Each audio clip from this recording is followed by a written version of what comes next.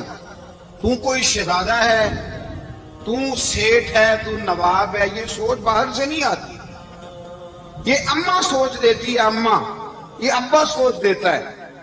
اور پھر جب تباہی اترتی ہے تو اس کے ذمہ دار بھی باہر والے نہیں ہوتے، گھر والے ہوتے ہیں، گھر والے۔ ہمارے بچوں کی طبیعتوں پر زیادہ نقش باہر والوں کا نہیں ہوتا، گھر والوں کا ہوتا ہے، یاد رکھیے گا۔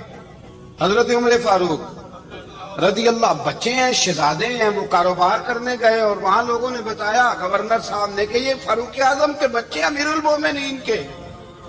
لوگوں نے ان سے زیادہ مال خریدا، تجارت میں زیادہ نفع ہوا، ظاہر ہے کہ وہ آپ کے جو اللہ خیر کرے حکمران ہیں، ان کے کاروبار کتنے ملکوں میں ہیں، کس بنیاد پر ہیں؟ وہ صرف اس بنیاد پر کہ وہ حکمران رہے، ان کے لیے آسان تھا بڑے لوگوں سے تعلقات بنانا۔ حضرت عمر فاروق رضی اللہ تعالیٰ عنہ کے بچے ڈھیروں مال کما کے جب واپس آئے نا، تو حضرت عمر سے آ کے بچوں نے بطور محبت کا، ابا جی اللہ نے بڑا ہی فضل کیا ہے، بڑا مال کمایا الحمدللہ، یہ دیکھیں کتنا نوازا ہے۔ تو حضرت عمر کہنے لگے سارے قافلے نے اتنا ہی کمایا ہے؟ سارے قافلے نے اتنا ہی کمایا ہے؟ تو حضور نہیں، سارے قافلے نے اتنا نہیں کمایا، سب کو اتنا نہیں ملا، وہ تو وہاں گورنر صاحب نے لوگوں کو تعارف کرایا تھا کہ یہ عمر کے بچے ہیں، تو لوگوں نے پھر ہم سے بڑا ہی خریدا. تو حضرت عمر فرمانے لگے ٹھیک ہو گئے، میں بات سمجھ گیا، اس طرح کرو جو تمہاری اصل زر تھی نا، جو راز تھی، وہ رکھ لو اور باقی سارا مال مال خزانہ میں جمع کرا دو. اس لیے کہ یہ تم نے تجارت نہیں کی، یہ تم نے اپنے باپ کا نام بیچا ہے، یہ تم نے امیر المومنین کے بیٹے ہونے کا فائدہ اٹھایا ہے. فرمایا یہ تمہارا نہیں حق، یہ مسلمانوں کا ہے. اس لیے کہ یہ مال تم نے محنت سے نہیں کمایا، یہ باپ کی کرسی کا فائدہ اٹھایا ہے. اور فرمایا اگر تم نے مال جمع نہ کرایا تو میں مال بھی لے لوں گا زبردستی اور کوڑے بھی ماروں گا. ڈبل سزا دوں گا، مرضی سے جمع کراؤ گے تو کوڑوں سے بچ جاؤ گے. بڑے بیٹے نے تو جمع کرا دیا تو چھوٹا تھوڑا پریشان ہوا. تو حضرت عبداللہ ابن عمر چھوٹے کا ماتھا چوم کے کہنے لگے بیٹے چپ کر کے جمع کرا، یہاں بھی فخر کر کے ہم عمر کے بیٹے ہیں اور قیامت میں بھی فخر کریں گے کہ ہم فاروق اعظم کے بیٹے ہیں. یہاں بھی ناز کریں گے اور وہاں بھی ناز کریں گے کہ عمر کے بچے ہیں. ہمارے باپ نے خود بھی حلال ہی کھایا ہے اور جب ہماری کمانے کی باری آئی ہے تو ہمیں حکم بھی حلال کھانے کا دیا. بھائی ہمارا مزاج نہیں. بچہ جب لے کے آتا ہے 2 لاکھ روپیہ تو کبھی پوچھے کہاں سے آیا ہے. جب وہ پہلے دن غلط دوستوں کے پاس جا کے بیٹھتا ہے تو کبھی نکالا گھر سے اسے. یہ بہت سارے خمیازے ہمیں اس لیے بھگتنے پڑتے ہیں کہ ہم ابتدا میں سوراخ بند نہیں کرتے. جب اس میں شگاف پڑ جاتا ہے، سیلاب آتا ہے تو ہمیں ہوش آتی ہے. حضرت عمر نے اپنے گھر میں نگرانی رکھی، کڑی نگرانی. زیادہ نماز گھر میں پڑھتے تھے حضرت عمر، نفلی نمازیں زیادہ کیوں بلا. بھائی یاد رکھیں کہ آپ نے اگر سجدہ کرنا ہے تو بچہ لیٹ جائے گا، وہ اسے پتا کوئی نہیں سجدہ کیا ہے. لیکن جب گھر میں کبھی قرآن ابا جی کھول لینا، جب ابا جی کا موڈ بن جائے نا لیکچر دینے کا، وہ گھر میں شروع ہو جاتے ہیں، کہتے ہیں آپ لوگ نماز نہیں پڑھتے اس لیے میرے کاروبار میں برکت کوئی نہیں. تم سویرے قرآن پاک نہیں کھولتے تو میں تباہ ہو گیا. تو میاں آپ نے کب گھر میں قرآن پاک کھولا تھا؟ آپ نے کب نماز پڑھی؟ آپ نے کب گھر کے اندر اللہ رسول کا ذکر کیا تھا؟ آپ نے کب حدیث چھیڑی؟ آپ نے بھی تو گھر کے اندر جب بھی آپ آئے ہیں تو آپ نے وہی کچھ کیا جو دنیا دار کرتے ہیں. آپ بھی تو اپنا موبائل لے کے اللہ کونے میں بیٹھ گئے. آپ نے بھی تو کہا ہے کہ اب تمہارے چینل ختم، اب میری مرضی والا چلے گا. تو جو آپ نے کیا ہے بچے بھی وہی کام کریں گے. آپ نے بھی گپ شپ لگائی ہے تو وہ بھی لگا رہے ہیں. یہ سمجھ لیں جو کام آپ کریں گے آپ اپنے بچوں کی سیرت میں اس کا جلوہ دیکھ لیں گے. بڑی پکی سی بات ہے کہ آپ کو بچے کی عادتیں دیکھ کے سمجھ آ جائے گی کہ میں بھی یہی کرتا تھا. اور یہ بھی حضرت عمر فاروق رضی اللہ تعالیٰ عنہ وصال فرما گئے تو آپ کے وصال کے بعد حضرت عثمان غنی رضی اللہ تعالیٰ عنہ نے آپ کی ایک بیوہ سے نکاح کیا. حضرت عمر کی ایک بیوہ سے جب وہ آپ کے نکاح میں آئی تو کہنے لگی حضرت عثمان غنی سے کہ حضور نہ تو میں خوبصورت ہوں اور نہ میں جوان ہوں، نہ آپ کی کوئی خدمت کر سکتی ہوں، میرے سے نکاح کرنا سمجھ میں نہیں آیا. کیا شاندار جواب دیا حضرت عثمان غنی نے، کیا خوبصورت جواب دیا. فرمانے لگے میں نے اس لیے نکاح نہیں کیا کہ مجھے تمہارے حسن سے دلچسپی تھی یا تمہاری خدمت کی ضرورت تھی. میں نے تو اس لیے نکاح کیا ہے کہ مجھے بتاؤ عمر فاروق گھر کے اندر اپنے رب کی عبادت کس طرح کرتے تھے، وہ قرآن پاک کس طرح پڑھتے تھے، وہ رویا کیسے کرتے تھے، استغفار کا طریقہ کیا، کس وقت کس انداز میں وہ اپنے رب کو یاد کرتے تھے. اس لیے کہ عمر کئی دفعہ گھر سے آتا تھا تو میں اس کے چہرے پر نور دیکھا کرتا تھا، میں روشنی دیکھتا تھا، ایک معیار دیکھتا تھا. نکاح اس لیے کیا ہے کہ مجھے عمر کی جو گھر کے اندر کی عبادت ہے اس سے آگاہ کرو تاکہ عثمان غنی بھی چاہتے ہیں اس طرح کے عمل کرو جس طرح کے عمر فاروق کر کے گئے. بھائی جب تک ہم اپنے گھر میں وہ توجہ نہیں دیں گے، وہ مزاج دیکھیں نا، ہمارے گھروں میں جب نقشہ پاس ہوتا ہے تو ٹی وی لان بھی اس میں ہوتا ہے، ڈرائنگ روم بھی ہوتا ہے، نماز کی جگہ بھی ہوتی ہے نقشے میں. صحابہ جب گھر بناتے تھے تو ایک مسجد بیت کا نقشہ پاس کرتے تھے، ذہن میں رکھتے تھے کہ یہ کونا نماز کے لیے، وہاں جوتے لے کے کوئی نہیں جائے گا، وہاں نماز پڑھی جاتی تھی، عورتیں وہاں اعتکاف کرتی.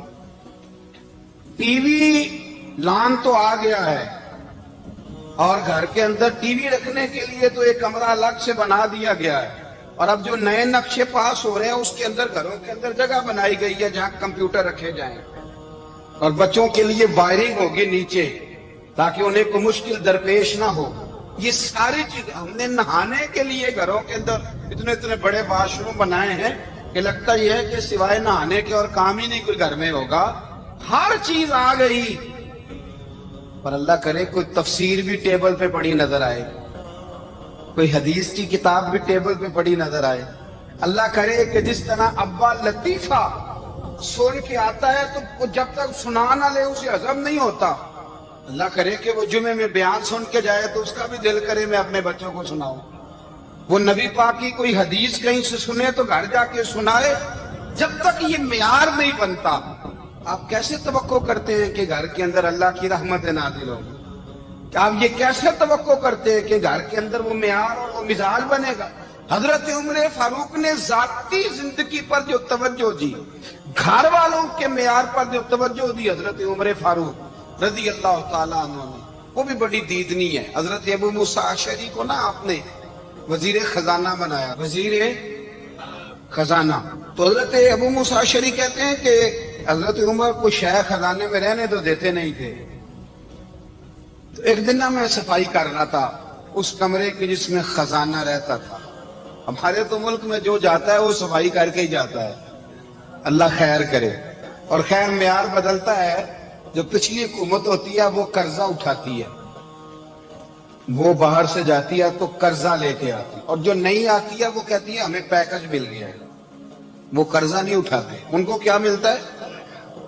یعنی پچھلی نے قرضہ لیا تھا اور ہم نے، واہ جی واہ کیا خوبصورت انداز ہے، اس کا نام بدل کے نا انہوں نے قرضہ لیا تھا اور ہم نے، میں کہا بڑے شاندار سیانے بندے ہو گئے۔ اور اللہ تعالیٰ خیر فرمائے، ہمارے جو بڑے شاندار قسم کے دوست ہیں نا، شاندار، جن کا مطلب ادب سے نام لیتے ہیں، وہ عرب کے بادشاہ۔ ہم تو عرب خالی کہتے بھی نہیں، عرب شریف کہتے ہیں، عرب شریف۔ انہوں نے پتہ کیا کیا ہے؟ انہوں نے اس طرح کیا ہے کہ جو کشمیریوں کا قاتل تھا نا اس کے گلے میں میڈل ڈال دیا۔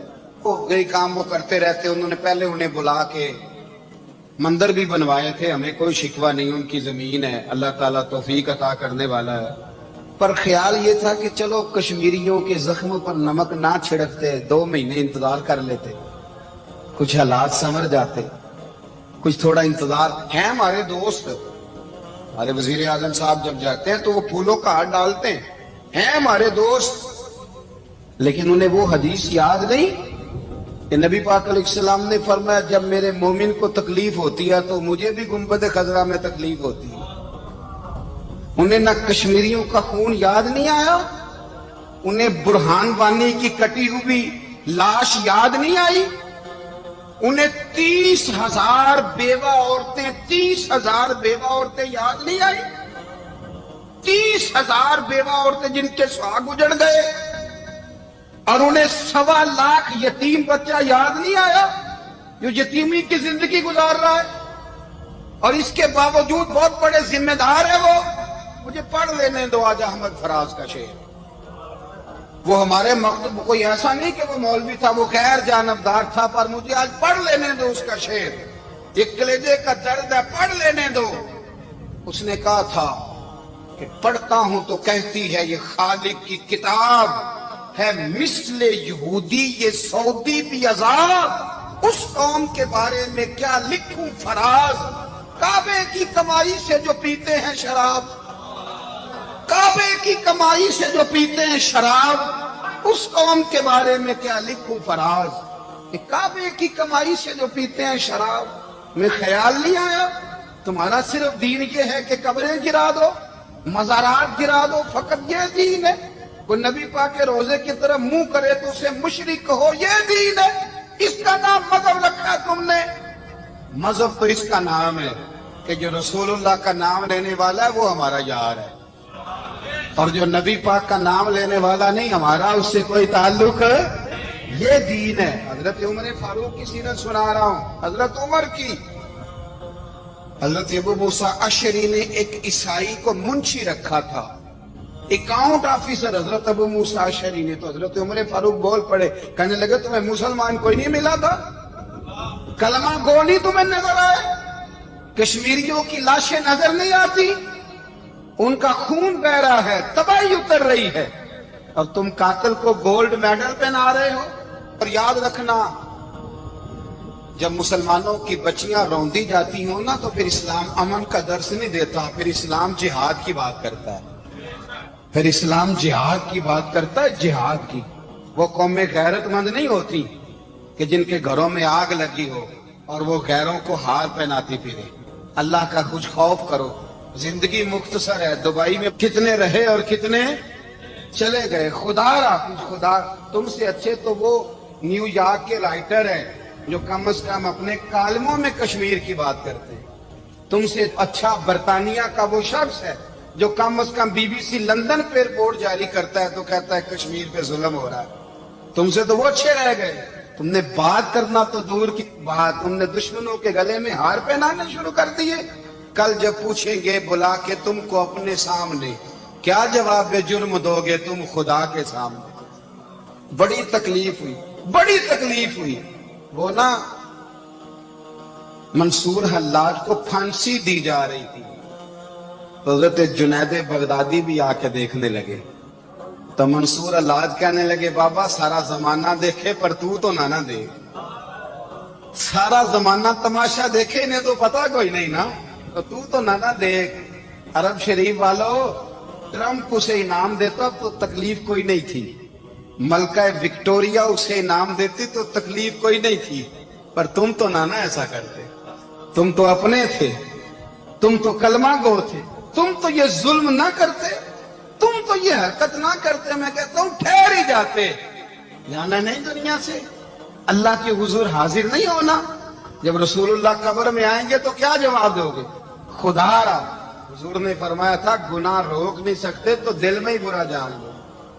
ذالک اضعف الایمان، یہ کمزور ایمان ہے. کم از کم اتنی حد تک تو آ جاؤ، دشمن سے گلے تو نہ ملو.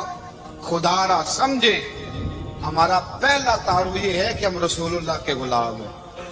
اقبال نے کہا تھا وطن کا بت نہ بنانا، وطن کو بت نہ بنانا. اقبال کہنے لگے ان تازہ خداؤں میں بڑا سب سے وطن ہے، جو پیرہن اس کا ہے وہ مذہب کا کفن ہے. اس لیے کہ بازو تیرا توحید کی قوت سے قوی ہے. اسلام تیرا دیش ہے، اسلام تیرا دیش ہے. کیونکہ تو مصطفی ہے، تو نبی پاک والا ہے، مصطفیٰ والا. اسلام تیرا دیش ہے، تو مصطفی ہے. امریکہ میں جو مسلمان رہتا ہے ہمارا بھائی ہے، اور پاکستان میں جو مرزائی رہتا ہے اس سے ہمارا کوئی تعلق نہیں ہے. حضرت عثمان غنی نے اپنے چچا کے بیٹے سے کہا تھا کہ تو کلمہ نہیں پڑھتا تو تیرا میرا رشتہ کوئی نہیں. بلال حبش سے آیا ہے پر میرے نبی کا غلام ہے تو سگے بھائیوں سے بھی آگے ہے. ہزاروں قومیں وجود میں آئیں دہر میں خشک و تر کے رشتے سے، پر ہم نے بنیاد دوستی رکھی یاد خیر البشر کے رشتے سے. اپنی ملت پر قیاس اقوام مغرب سے نہ کر، خاص ہے ترکیب میں قوم رسول ہاشم. کچھ خیال کرے. پہلا تعارف دین ہے، اگر دین نہیں تو پھر کسی وطن کی کوئی ضرورت. اس لیے کہ پاکستان کا تصور اقبال نے پیش کیا نا، تو اقبال کہنے لگے ان تازہ خداؤں میں بڑا سب سے وطن ہے جس کو تم بت بنا کے پوجتے ہو. ہمارا وطن تو ہمیں جان سے زیادہ پیارا ہے، پر پہلے پاکستان نہیں، پہلے اسلام. پہلے اسلام تیرا دیش ہے، تو مصطفی ہے. تو آمدہ انبر سے مطلب حضرت عمر فاروق رضی اللہ تعالی عنہ. حضرت سیدنا ابو موسیٰ اشعری کہتے ہیں کہ میں نے نا صفائی کی، مال غنیمت کی میں نے صفائی کی، تو ایک دینار مجھے نا کہیں پڑا ہوا مل گیا. تو فرماتے ہمیں اجازت ہوتی تھی کہ ایک دینار ہم اپنی مرضی سے کہیں خرچ کر. تو حضرت عمر کے بیٹے گزر رہا تھا تو حضرت ابو موسیٰ اشعری کہتے ہیں میں نے صفائی کی تو ایک دینار نکلا، تو میں نے وہ ایک دینار نا حضرت عمر کے بیٹے کو دے دیا. میں نے کہا لو بیٹا اپنے چچا کی طرف سے تحفہ. تو گھر جا کے انہوں نے حضرت عمر کو بتایا کہ چچا نے پیسے دیے ہیں، چھوٹے بچے تھے۔ حضرت عمر نے حضرت ابو موسیٰ اشعری کو بلا لیا اور بلا کے فرمانے لگے میں تو تمہیں اپنا دوست جانتا تھا، تو نے میری اولاد کو ہی دنیا دار بنانا شروع کر دیا، میرے بچوں کو ہی تم نے دنیا دار پیسوں پہ لگانا شروع کر دیا، میں تو تمہیں یار سمجھتا تھا۔ فرمایا تمہیں چاہیے تھا میرے بیٹے کو نصیحت کرتے کہ بیٹا پیسوں سے رب راضی نہیں ہوتا، اس کی رضا والے کام کیے جائیں تو رب راضی ہوتا ہے۔ اور فرمایا تمہیں کوئی اور گھر نہیں ملا تھا تباہ کرنے کے لیے، میرا ہی گھر ملا تھا، اٹھاؤ اپنا دینار اور خبردار آج کے بعد میرے بچوں کے ساتھ یہ والی نیکی نہ کرنا۔ اور ہمارا کیا سٹیٹس ہے، دوستی ہے ہی اس سے جو تحفے زیادہ دے، جو بچوں کو خراب کرنے میں مدد زیادہ کرے اس کے ساتھ گرانا۔ حضرت عمر نے گھر پہ اور سب سے بڑھ کر اپنی ذات میں توجہ کی۔ حضرت ابو مالک رضی اللہ تعالیٰ عنہ کہتے ہیں میں عمر کے پیچھے پیچھے ایک باغ میں گیا، اکثر اس باغ میں جایا کرتے تھے، اور عمر جا کے نا تو درخت کے نیچے بیٹھ گئے اور فرمانے لگے او امیر المومنین اللہ سے ڈر جا، ورنہ جس رب نے حکومت دی ہے وہ عذاب بھی بڑا دے گا، ڈر جا رب سے۔ کبھی ساری زندگی حضرت عمر نے اپنا کوئی تعارف نہیں کرایا، کبھی نہیں۔ ایک بندے نے آپ کے سامنے تعریف کر دی آپ کی تو فرمانے لگے تو خود بھی ہلاک ہوا اور مجھے بھی ہلاک کر دیا، کیا ضرورت پڑی ہے میری تعریفیں کرنے کی، اتنی دیر میری تعریف میں لگائی، اللہ کا ذکر کرتا رب تجھے ثواب دیتا، حضور پہ درود پڑھتا تو رب تیرے اوپر رحمتیں نازل کرتا، کس چکر میں ہے؟ آج جتنا اچھی کوئی خوشامد کرے اتنی اچھی بزارت ملتی ہے، جتنی اچھی اس کو جو ہے وہ چاپلوسی کرنی آئے درجہ بھی اسے اتنا ہی اچھا ملتا ہے۔ حضرت عمر فاروق رضی اللہ تعالیٰ عنہ آپ کے بیٹے کہتے ہیں، صاحب فتوح الشام نے لکھا ہے، آپ کے شہزادے کہتے ہیں میں نکلا تو میرے ابا جی نا اپنی پشت پر مشکیزہ رکھ کے کنویں سے پانی بھر کے آ رہے، میں دوڑ کے آگے گیا، میں نے کہا ابا جی مجھے دے دے۔ فرمانے لگے بیٹا تیرا کیا خیال ہے، کوئی اور نہیں تھا مشکیزہ بھر کے لانے کے لیے، تیرا کیا خیال ہے؟ کہا ابا جی بڑے لوگ تھے پر آپ کیوں اٹھا رہے ہیں؟ فرمانے لگے نفس نا ذرا میرا بڑا ہو گیا تھا، اسے ذرا ذلیل کر رہا ہوں، ذرا اپنا محاسبہ کر رہا ہوں، یہ مجھے کہہ رہا تھا تو بڑی چیز ہے، تو میں نا ابھی مشکیزہ گھر رکھ کے آؤں گا، پھر تیری ماں نے مجھے کہا ہے کہ گھر میں لکڑیاں کوئی نہیں جلانے کے لیے، پھر میں جنگل سے لکڑیاں کاٹ کے لاؤں گا۔ اب میں امیر المومنین بن کے نا تو میرا نفس تھوڑا بڑا ہو گیا۔ اب یقین کریں ہمارا آزما خراب ہو جاتا ہے جب تک ہمارا تعارف صحیح نہ ہو، ہمارا تعارف ٹھیک نہ ہو، میں یہ ہوتا ہوں میں وہ ہوتا ہوں، چھوڑ مٹی دہتے مٹی رہنا ہی، مٹی دہتے مٹی رہنا ہی، ایوی کادی بلے بلے اج مٹی دے اتے بندیا تے کل مٹی دے تھلے، مٹی دہتے مٹی رہنا ہی، کادی بلے، مجھے پوچھ لو مجھے جان لو میرا نام لے لو، میں بھی آیا ہوں، میں بھی ہوتا ہوں، میرا بھی یہ تذکرہ ہے، میں بدکار پرانا خادم کسے در ملی نہ ٹوئی، اے تے واصف یار نے نظر جو کی تھی تے واصف ہی ہوئی۔ یہ تو بڑی بات کی بات ہے، تو بات کی بات ہے صاحب، ورنہ من نانم کے من نانم، جو ہم ہیں اس کا ہمیں پتا تو ہے نا بھائی۔ کبھی بھی یہ جو ذات کا چکر ہے نا میں بھی ہوں مجھے بھی، او بھائی یاد رکھو میں کون ہوں، یہ جو نام نمود اور یہ خواہشیں اور یہ جو وقار یہ تو کمزور لوگوں کا طریقہ ہے، جس کو اپنا تعارف کرانا پڑ گیا اس سے بھی زیادہ کمزور کوئی ہے، فوٹو میں دکھاتا پھرتا ہے فلانے کے ساتھ فوٹو فلانے، تو کمزور بندے یہ کام کرتا۔ حضرت عمر فاروق اللہ اکبر، حضرت عمر جیسا بندہ 24 لاکھ مربع میل کا حکمران، اور شاہ روم کو خط لکھ کے کہتا ہے میں منت نہیں کرتا میں حکم دیتا ہوں، نہ تگڑا بندہ۔ جنگ قادسیہ کے لیے حضرت سعد بن ابی وقاص کو بھیجا، فتوح الشام پڑھ کے دیکھیں، حضرت عمر بڑے پریشان ہیں، اتنے دن ہو گئے کوئی رپورٹ ہی نہیں آئی، اب تو موبائل ہے نا تو ایک منٹ کی رپورٹ لیں آپ، بلکہ آپ ایک منٹ کی فوٹو لیں، آپ رپورٹ تو دور رہ گئے۔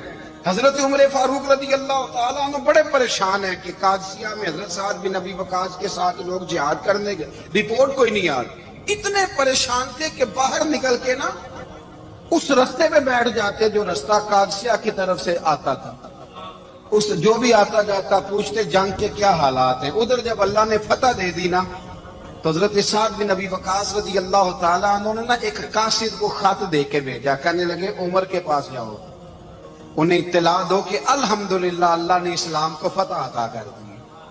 یہ حضرت عمر کو جا کے دینا, وہ بڑے پریشان ہوں گے. وہ جو اس زمانے میں اس طرح ہوتا تھا کہ کئی دور دور سے صحابہ جو دوسرے شہروں کے ملکوں کے رہنے والے ہوتے تھے وہ بھی آ کے شامل ہو جاتے تھے جہاد میں. کوئی ایک دفعہ مدینے آیا, کوئی 2 دفعہ آیا, پھر اپنے اپنے علاقوں میں. بہت سارے لوگوں نے زیادہ دفعہ حضرت عمر کو دیکھا بھی نہیں تھا. وہ جو قاصد خط لے کے آیا تھا نا, اس نے 1 دفعہ دیکھا تھا. حضرت عمر بوڑھے ہو گئے, وہ پہچانتا نہیں تھا. میری بات کی سمجھ آ رہی ہے آپ حضرات؟ ادھر سے وہ خط لے کے آ گیا. حضرت عمر مدینے سے باہر نکل کے اس روڈ پہ بیٹھے تھے جو قادسیہ سے آتا تھا. جب اس آدمی کو آتے دیکھا تو حضرت عمر اٹھ کے کھڑے ہو گئے, فرمانے لگے قادسیہ سے آ رہے ہو؟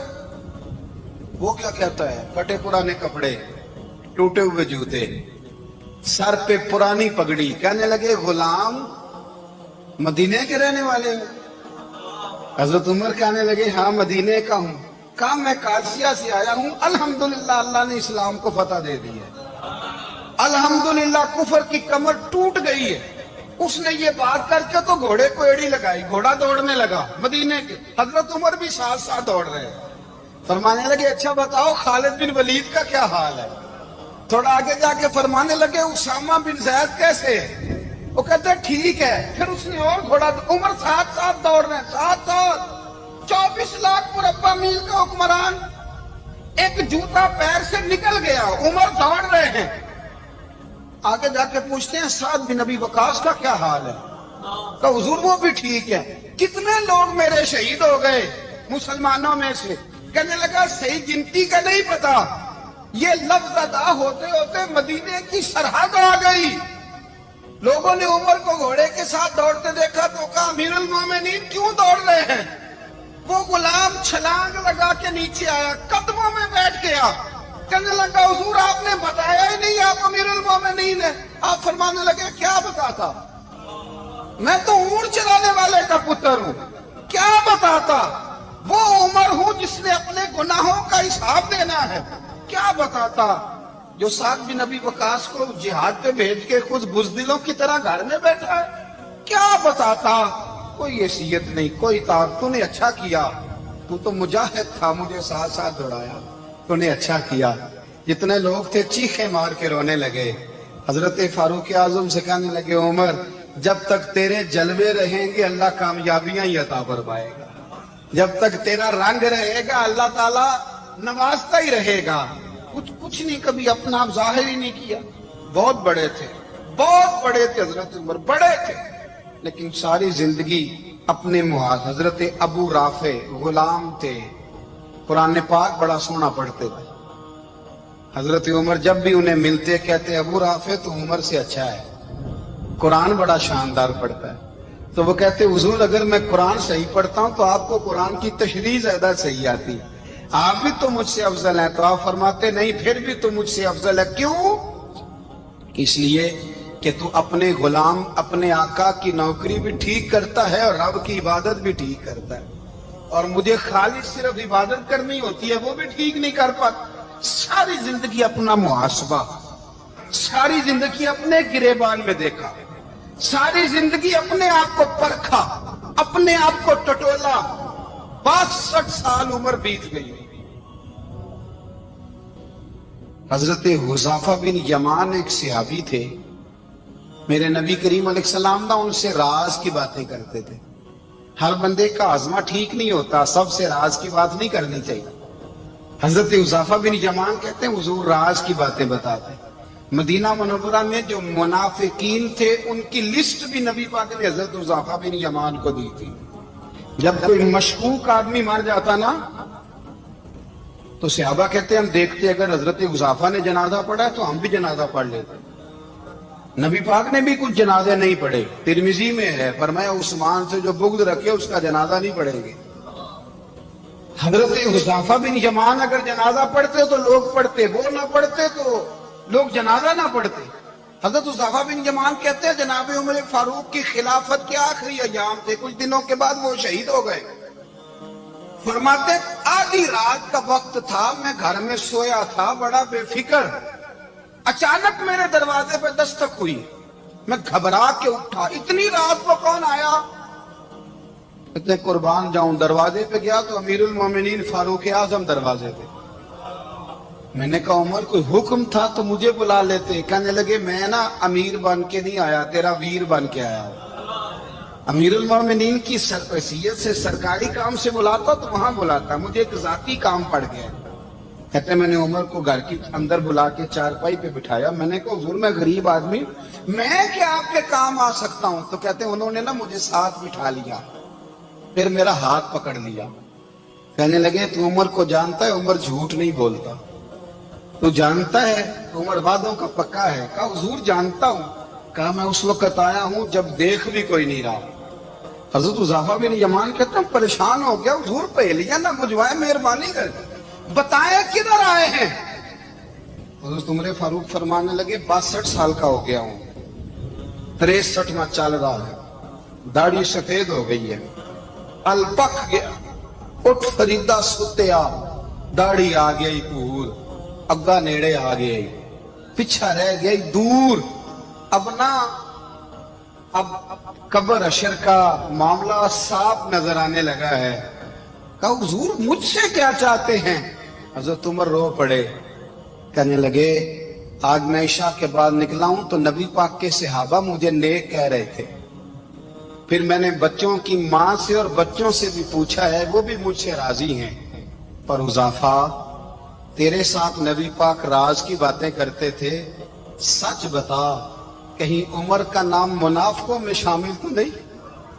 سچ بتا ان منافقین میں تو شامل نہیں، کہیں اوپر سے تو نہیں سارا کچھ؟ حضرت حذیفہ بن یمان کہتے ہیں میں باپ کے مرنے پہ اتنا نہیں رویا جتنا عمر کے سوال پہ رویا۔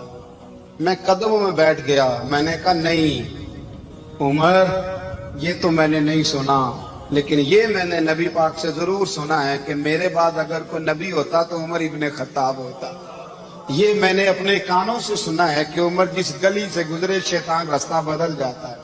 یہ میں نے اپنے کانوں سے سنا ہے کہ 950 سال حضرت جبریل جناب عمر کی شان بیان کرے تو پھر بھی بیان نہیں ہو سکتا۔ یہ میں نے ضرور سنا۔ دوستو ساری زندگی حضرت عمر نے اگر دوسروں کا محاسبہ کیا تو اپنا اور اپنے بچوں کا بھی کڑا خیال رکھا، اپنی ذات پر بڑی توجہ دی۔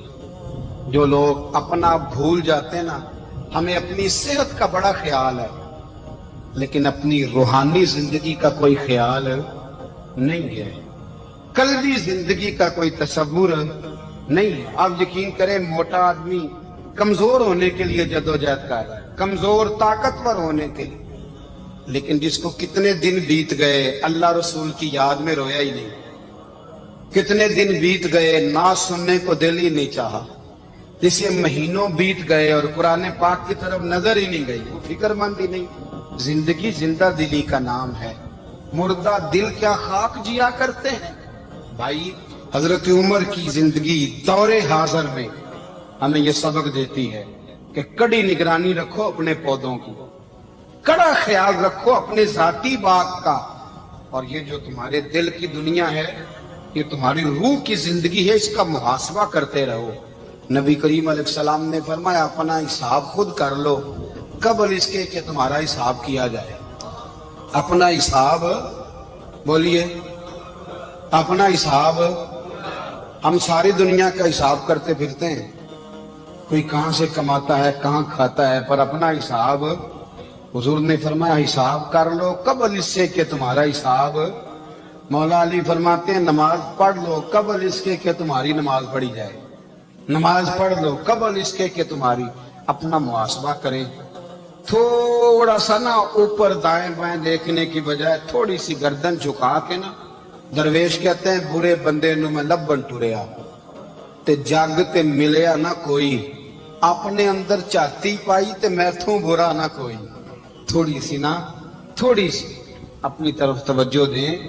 ہم نا بے چین وقت گزار رہے ہیں، بے قرار ہیں، بے سکون ہیں، سبب یہ ہے کہ ہم نے نا اپنا حساب کرنا چھوڑ